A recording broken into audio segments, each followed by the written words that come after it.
The million dollar question: how do entrepreneurs transition from self-employed to owning a business that turns a profit? My name is Chris Waters, and this podcast has the million dollar answer. Welcome to CEO Secrets. Hey, it's Chris Waters, the host of CEO Secrets. I am so privileged and excited to have our guest on today, Jennifer Seeno Tucker, the author of How to Become a Rockstar Real Estate Agent, the 7 Steps to Make $100,000 a Year. She was also awarded the Silver Award from Exit Realty International, the 7th largest real estate brokerage in North America, for her gross closed commissions in the New York metro region in 2019. Jennifer also increased her sales and received the Gold Award. Jennifer, welcome to CEO Secrets. I'm excited to learn more about this book. How are you doing today? Hey, Chris, I'm doing well, thanks, and I really appreciate you. I'm super stoked to be here. Well, tell me, when did you publish the book? And I guess even maybe a little bit backstory, like how did you get started as an agent and kind of develop the formula, if you will, to write this book and help other people kind of follow in your footsteps? Yeah, for sure. Well, little bit of backstory. I'm in the business 8 years now, but my mom and family will tell you that I've been listening to it for over 34. My mom's a broker owner at our office right now. So always had this kind of love-hate relationship with real estate. I took a traditional route and got my master's degree in education and started teaching. But I always had this flair of doing my own thing, didn't like listening to other people. So I started my kids fitness business, and that was kind of doing okay. But I looked her mom as a mentor since she was a top producer at her agency at the time.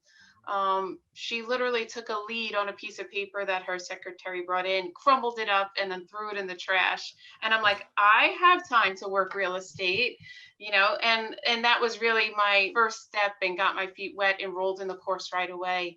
I was able to kind of grow and be her buyer's agent and really was the legs of our operation, and realized that there came a time where she was going to soon be a broker and I needed to develop my own systems and establish my own business and really look at myself as a CEO and business owner of my own kind of development here and business in essence. And I've been able to kind of grow and thrive each year. Actually, my production is up 25% this year. How many homes are you selling as an agent? I'm closing this year. I'm on track to close 46. Okay. And you're 8 years in, 46. And then what's your average sales price on those 46 homes? 550. And wow. It's good sales price. And I look to really like every quarter increase that by 10%. Okay. So that's one of the ways that I kind of leverage myself and my commission to keep kind of growing and growing is to sell homes that are either right. We could work more and work with more buyers or sellers, or we could leverage ourselves and increase the sales price that we're selling at. So you have a pretty incredible foundation, getting an advanced degree in education, and ultimately, I think most people listening to the show would agree we are kind of like educators when it comes to working with consumers. Was it your background that led to the ambition to want to write a book? Well, yeah, we noticed in our brokerage that we were staying true to national statistics where 86% of new agents kind of leave the business. And our brokerage was no different, where 8 out of 10 were kind of leaving and totally getting out of real estate. So we knew some kind of training program was needed. And being an educator, it obviously was natural for me to kind of instill, what policy, procedures, and training education needed to happen for our new agents. So that was really the roots of how our brokerage also was able to thrive and, really kind of do the things that we're doing now. So yeah, the master's degree absolutely helped, but it also gave me the confidence to kind of speak in front of buyers and sellers, because that's difficult coming from just a teaching kind of background, to really do a one-on-one and with someone and interview them. That was the most difficult. The sales part of it was most difficult for me. So give me the main bullet points of the book. What are the main things somebody would learn in the book and why they should pick it up? What are the big takeaways in your opinion? I think one of the biggest takeaway is that You already have the skills and tools that you need in order to become a top producing agent. For me, like I said, it was a matter of just utilizing my background. And that's kind of what I teach here. Right now, I have a mentee whose background is in catering and hosting and things like that. We're able to use that kind of background to help her kind of flourish through her career.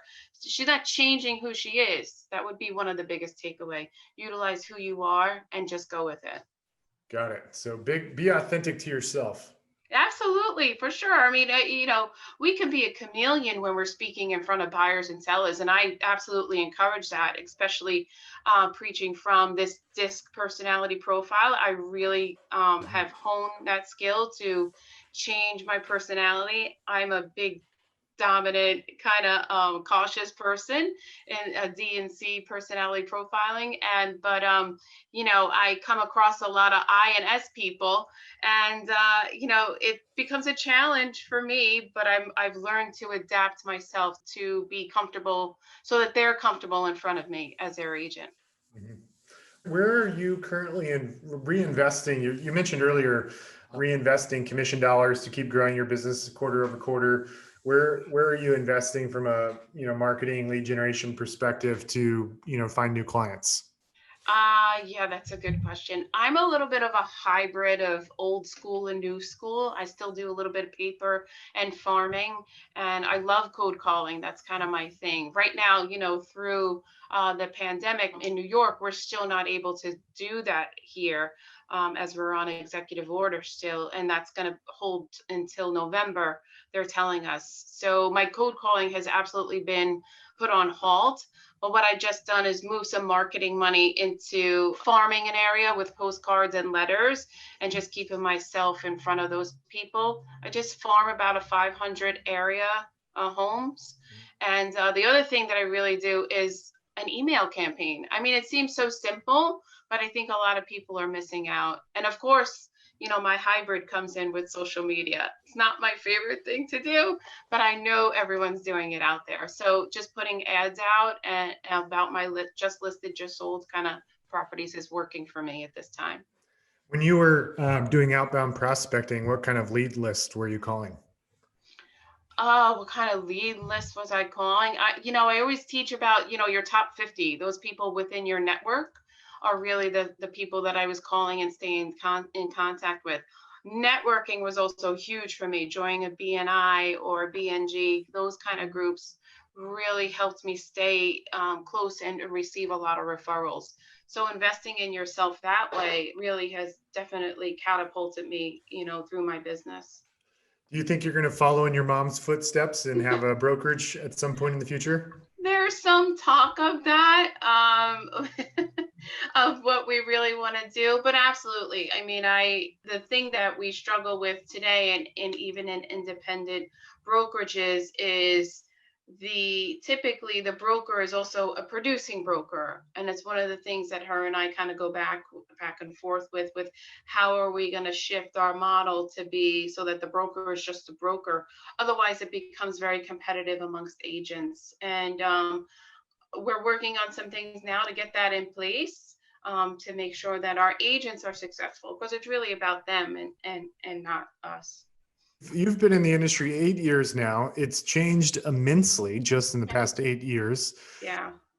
Like, how do you see the role? Like, when you think about the next 8 years in brokerage, and there's so many different business models out there, and you got the iBuyers and disruptors. Like, what's your crystal ball say about the future? For the next 8 years, what do you think the industry is going to look like? I think Come we're going to be a 2000. little more virtual. I don't think we'll ever get rid of, people kind of moving or buying and selling, virtual 100% virtually. But I think, the whole paperless agent is definitely the way to go.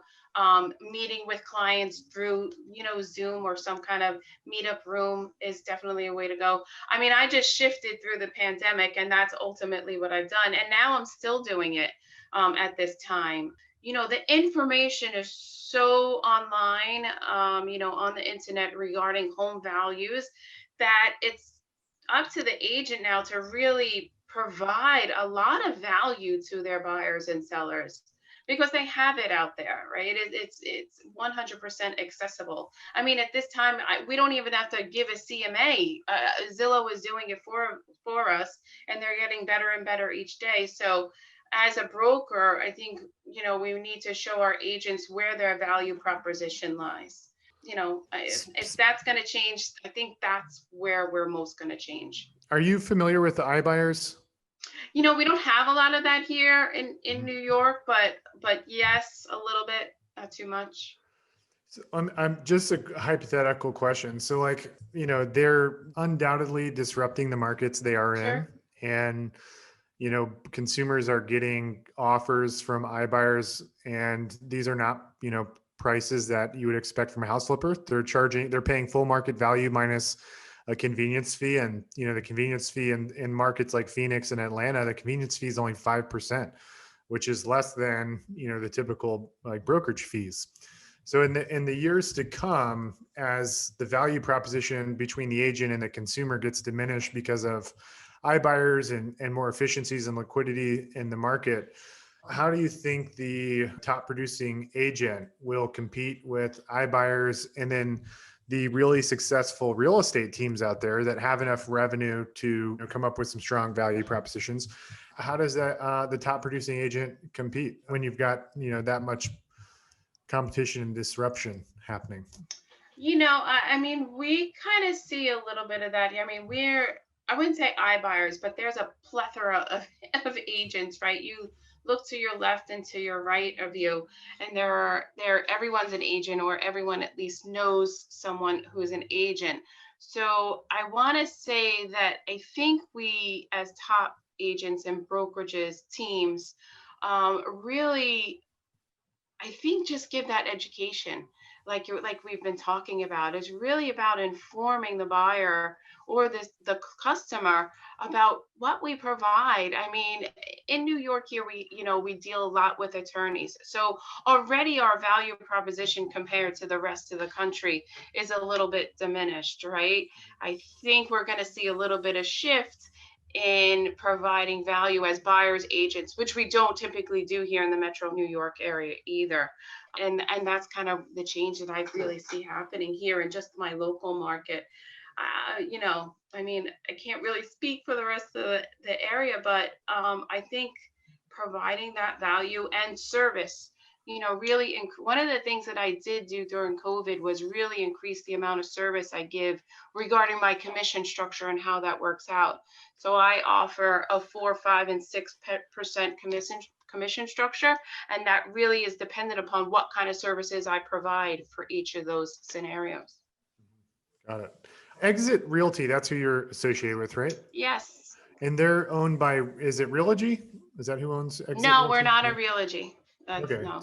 So Exit is independent Realty. Okay. Correct. Cool. From a national perspective, you've got companies like, KW, which have gone like big into technology. Yeah. EXP, which has this like gross rev share.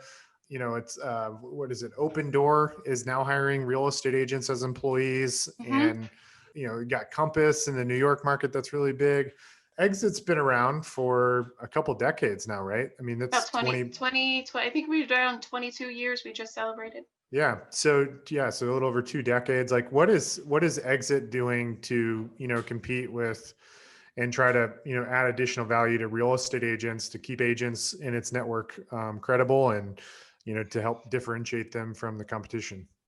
What Exit really provides is, a lot of branding ways for us to kind of brand ourselves, and to keep us out in the market. Like our e-signs are huge. I get a lot of good feedback from them, and my sellers love them because it's an instant gratification for the buyer to kind of get information on the house where I can, give the instant gratification to someone driving by it. What is The other that called again? E-sign? It's, yeah, our e-signs, right? It's just a Tell me more about hashtag. that. It's a sign basically that you can text a number to, and you get all the information on the local sign, the local house that's in the area. So anyone can text exit to 85377, and they'll get information on the property. Got it. Okay. Cool. Yep. And That's one thing. I think, You know, what differentiated our decision in choosing this franchise was really the culture that was really instilled and that Exit really has. I think choosing your brokerage is very, a very, I don't want to use emotional, but it is, your own choice, and it has to be true and aligned with your own values. And we just saw Exit as that opportunity. Our Exit will never go public. And that was one thing that kind of attracted us to it, as well as the single level residual that for our sponsoring that we received. As an agent, you can have that third stream of income. I'm not too savvy in the stock market, so that part of it really wasn't attractive to us. Tell me more. What's that third stream of revenue? And I Yes, apologize. so I'm not super familiar with Exit Realty. no, yeah, that's okay. So for every agent that you sponsor into the company, right, the company gives you a single level residual, which is 10% of what that agent makes. So if I sponsor an agent into the company who earns 100,000 in commission, I'm going to receive a $10,000 bonus, so to speak. EXP, I'm sure, I'm just so you know, I'm not affiliated with EXP, not an agent, broker, whatever. And so like that revenue share model, for example, Exit Realty has, like that's been very popular. Obviously it helped KW grow a lot. Mm-hmm. And it seems like, EXP really kind of took that to the next level because, Right. their agent count is going up like exponentially. What's the difference? Do you know what the difference is between EXP's rev share model and like, why are people buying into that more so than like what Exit's doing? I think because you can earn, and I want to say, and I'm not too familiar with it, so someone else may be able to help you out a little bit better with it. But, there's a cap I know that's involved. So once you give back 16,000, you're at the full 100%. And I think it's the commission splits that are really driving agents to other brokerages. I've said it, my mom has said it, a lot of people will say it. It doesn't matter what brokerage is next to your name, though, because you are in essence the CEO of your own business. Mm-hmm. So it's how you really develop the relationships and brand yourself that's most important. Whether or not I choose to stay with Exit or to leave at some point, my past clients are going to follow me. They're not going to follow, typically Sure. who the brokerage is or what, like I said, what name is next to it. I tell my daughter all the time, I don't care what number on your grades are next to your name. It doesn't matter. But it's the effort and the persistence and consistent behavior that you do that's going to make all the difference in the world when you go to college. Oh man, that's good. How old's your daughter? And how many kids do you have? 5. 5 She's kids. 14. Yeah, I have a little hybrid there as well, Chris. Tell me more. 19, 14, 12, 7, and 6. Wow. 19, Yeah. 12, and 6. Yeah. You have your hands full. Well, yeah, only within the last year that my hands been full to that extent, but they've always been full. I've been a single mom have done the solo parent thing for quite some time, and real estate was really the way for me to leverage my time and spend it with my daughter for 8 years on my own. I have 2 girls, so maybe you can share some tips on how to best deal with teenagers. Mine are 4 and 1, so I've got a little ways to go. My best tip is very gently deal with them. I'm hoping they just always love dad in their teenage years, and maybe the hostilities with mom. I don't know. That's wishful thinking, I'm sure. I'm gonna put my zipper on over my mouth on that one. Don't bust my bubble. It's my optimistic thinking. Oh, good. Yeah, I mean, my partner's in the business too, so it actually works out. We live, work, and play real estate. Jennifer, how can people, find more about your book? Do they look on Amazon? Where can they go to buy a copy of it? Yeah, well, no, Chris, absolutely. They can download a book for free. Absolutely. Become a Rockstar Real Estate Agent is available if you go to the website, rockstaragenttraining.com, and all of your audience can download the book there for free. It's also available on Audible. For those of you who really like to drive and listen, which I'm a huge fan of. I love listening podcasts and just books on Audible. So yeah, they can download the book there at rockstaragenttraining.com or on Audible. I love your website, by the way. I'm just now taking a look at it. I typed that in, rockstaragenttraining.com. It's a great looking site for your book. Thanks. I appreciate it. I'm going to go ahead and drop that in the chat box, and we'll put this in the show notes for people to check out as well. So rockstaragenttraining.com. Jennifer Seeno Tucker, thank you so much for being on CEO Secrets today.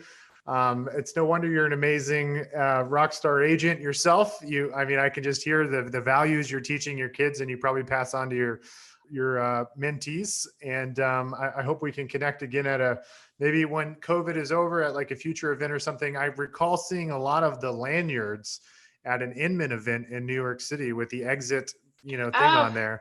So I don't know if like Exits, like takes over the Inman thing every year, but I saw they've bought the sponsorships for the lanyard. So anyways, hope we can connect in person at some point in the future.